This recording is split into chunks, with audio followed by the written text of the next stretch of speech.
Alors, je m'appelle Pierre-Adrien Brasini. Je vais sur mes 37 ans.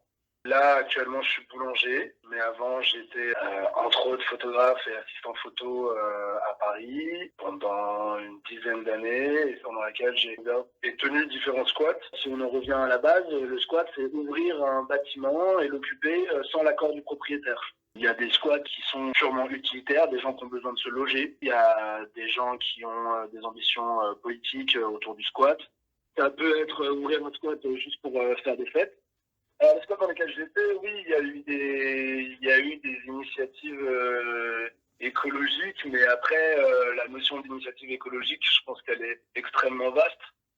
Il y a eu des squats où, par exemple, on a fait des AMAP, on a fait des ateliers de réparation vélo, on a organisé des fripes, des espaces où on revendait, où on redonnait des vêtements de seconde main. Après, le squat, c'est quand même un milieu qui vit beaucoup sur la récupération de vêtements, de bouffe. C'est l'opulence à Paris pour ça. C'est clair. Enfin, c'est pas difficile de trouver de quoi se meubler, c'est pas difficile de trouver de la bouffe. Enfin, et encore, la bouffe, on peut relativiser parce que pour le coup, c'est vrai qu'il y a énormément de bouffe qui est gâchée, mais il y a aussi énormément de gens, malheureusement, qui essaient de la récupérer, quoi. Les vêtements, enfin tout, c'est toujours possible de rentrer dans des réseaux où tu peux te fournir l'essentiel dont tu as besoin pour rien ou quasiment rien. Après, le revers de la médaille, c'est que les collectifs, ils sont pas un seul corps homogène et unique. Donc moi, j'ai aussi vu énormément de gâchis quoi dans les squats. Et ça, c'est quelque chose que j'ai trouvé difficile, tu vois, quand tu as accès à cette espèce d'opulence, en fait, t'en as plus rien à foutre, quoi.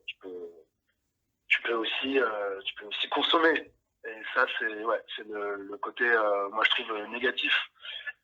Et du coup, pas du tout écologique de cette question-là, quoi, de la récupération. Il y a eu aussi des initiatives plus politiques, quoi, c'est-à-dire permettre à des gens de faire des réunions. On a prêté des espaces, notamment à Extinction Rebellion, pour préparer des manifestations, pour faire des banderoles de manifestations, différentes pancartes, voilà. Moi, j'ai pas été dans des squats où il y avait vraiment, une pratique du low-tech ou il a fallu quand même beaucoup se battre pour essayer de faire des économies d'énergie, parce que je trouve qu'il y a aussi dans le squat un peu ce côté on s'en bat les couilles, vu que de toute façon on n'est pas là pour longtemps, quoi. La vie en collectivité, c'est pour moi une solution pérenne à diminuer l'empreinte écologique, quoi. C'est clair. Le fait d'être en collectif, c'est aussi ne pas avoir une cuisine par personne, quoi. Tu vois, c'est avoir une cuisine pour 20 ou 30 personnes. C'est diminuer la quantité d'objets pour maximiser son utilisation, quoi. Donc t'as une machine à laver, voire deux machines à laver pour 30 personnes, quoi. Ouais, sur la question de l'écologie, moi je pense que c'est vraiment ce qui va faire la différence, c'est la conscientisation des gens, quoi. C'est-à-dire, est-ce qu'ils ont envie de s'impliquer dedans, est-ce que ça leur paraît être une question importante, et du coup, ensemble, qu'est-ce qu'ils peuvent organiser pour atteindre des objectifs, quoi, sur ces questions-là. Les gens qui composent les squats, ils sont pas très différents des gens qui sont à l'extérieur. Effectivement, on retrouve un peu les mêmes types de comportements dans et hors des squats, c'est-à-dire des gens qui ont une vision écologique des choses et qui ont des envies autour de ces questions-là qui sont très fortes et qui imprègnent l'ensemble de leur action au quotidien. Et il y a des gens qui s'en tapent, quoi. Après, oui, je pense que les choses changent chez les gens, les choses changent aussi avec les générations, avec la répétition du message, et puis aussi avec le fait que je pense que les gens voient quand même de plus en plus qu'il y a un truc assez violent qui nous arrive sur la gueule. Donc il y a une évolution, en tout cas il y a des gens qui essayent de faire des choses. Pendant la COP21, il y avait des squats qui avaient été ouverts pour accueillir les militants du monde entier, pour pouvoir les loger, et pour faire en sorte qu'il y ait des contre-manifestations, qu'il y ait des oppositions, et puis on puisse entendre leur réflexion, quoi, autour de ces engagements qui ont été pris. Et voilà, ça c'est aussi un outil, ça fait partie de la palette d'outils qu'on pourrait dire dans le militantisme écologique, quoi. Et le premier frein au développement des squats, c'est la propriété privée, le fait que juste c'est des bâtiments qui n'appartiennent pas à ceux qui les occupent.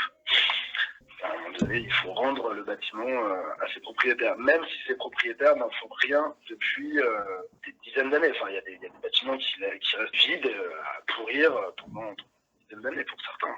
Après, récemment aussi, il y a des charges politiques de la droite, quoi, et de l'extrême droite contre les squats. c'est clair. Il y a une loi aussi qui a été modifiée, je crois, là, très récemment, enfin il y a 2-3 ans. Enfin, les bâtiments sont plus définis comme des habitations. C'est quand même un marqueur assez précis. C'est-à-dire qu'une habitation, tu loges dedans et tu prouves que c'est ton habitation principale, quoi. Qui est devenu juste bâtiment, si je me souviens bien. Et du coup, bâtiment, ça concerne absolument tout, quoi. Ça va du hangar qui pourrit depuis 10 ans à effectivement ta résidence principale. Et du coup, cette modification de loi, elle permet juste de dégager plus facilement des gens, quoi. Parce qu'avant, il y avait quand même une tolérance sur le fait que le bâtiment n'était pas logé et qu'il y avait quand même une forme de priorité qui était donnée au fait de loger les gens. Ce qui est de moins en moins le cas.